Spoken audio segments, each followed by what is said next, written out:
Pro-gun people can be some of the most pedantic, hard-nosed, overzealous, defensive people you will ever meet. It's hard for us to watch an action movie without critiquing every part of every gun used in every scene. It's hard for us to have a conversation about guns with someone who doesn't know much about guns without barking about how a magazine is not called a clip. Make any statement about guns around us and we have a response for everything. And the response is usually overloaded with stats, figures, anecdotal stories, articles, laws, precedent, Venn diagrams, and a pocket constitution we bought on Amazon. So yeah, pro-gun people can be annoying as hell, but it's not our fault. For decades, pro-gunners have been the kids underneath the stairs, locked in a perpetual state of fight or flight by anti-gun politicians, gun control groups, and gun haters across the country. We've been in the political trenches of gun control for decades, and we've seen every deceptive tactic, every false narrative, fake study, twisted fact, and every cheap celebrity ploy to essentially brainwash people into thinking about guns in a vastly different way, as the former AG Eric Holder once stated. Every Monday, we need to do this every day of the week and just really brainwash people into thinking about guns in a vastly different way. We pro-gunners were around when they were talking outright bans and watched them change their strategy from trying to break into the front door of the Second Amendment to trying to slowly remove pieces of the foundation, one common sense measure at a time, so that when pro-gunners raise hell about it, they can point and say, see, those pro-gunners over there are crazy and unreasonable, when we know what they ultimately want to do because they've said it. If I could have gotten 51 votes in the Senate of the United States for an outright ban, picking up every one of them, Mr. and Mrs. America, turn them all in, I would have done it. Hell yes, we're going to take your AR-15, your AK-47.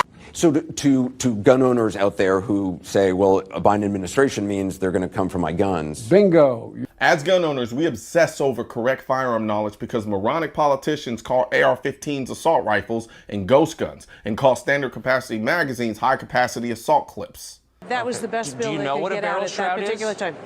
I actually don't know what a barrel shot is. I believe it's a shoulder thing that goes up. But some of these bullets, as you saw, have an incendiary device on the tip of it, which is a heat-seeking device. The efficacy of banning these magazine clips. I will tell you, these are ammunition. They're bullets. So the people who have those now, they're going to shoot them. And so if you ban them in the future, the number of these high-capacity magazines is going to decrease dramatically over time because the bullets will have been shot and there won't be any more available. Let's say 3. If you haven't hit the deer with 3 shots, you're a pretty lousy shot. That deer deserves to get away.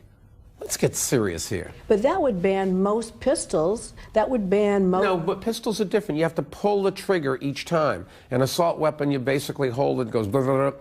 This is a ghost gun. This right here has ability with a .30 caliber clip to disperse with 30 bullets within half a second. 30 magazine clip in half a second. They only have to be good enough with firearm information to make them as scary as possible, where we have to be exceptional with our information to counter their false information. They use feelings and emotions to push their agenda, but we use facts. The rare times we try to use feelings, they then try to call us fearmongers. When was the last time you saw a mainstream media outlet say anything pro-gun? You haven't, because our mainstream media is largely anti-gun. Hell, even social media platforms treat gun owners like red-headed stepchildren. For crying out loud, Apple replaced the gun emoji with a water gun. But knives and explosives? That's all right.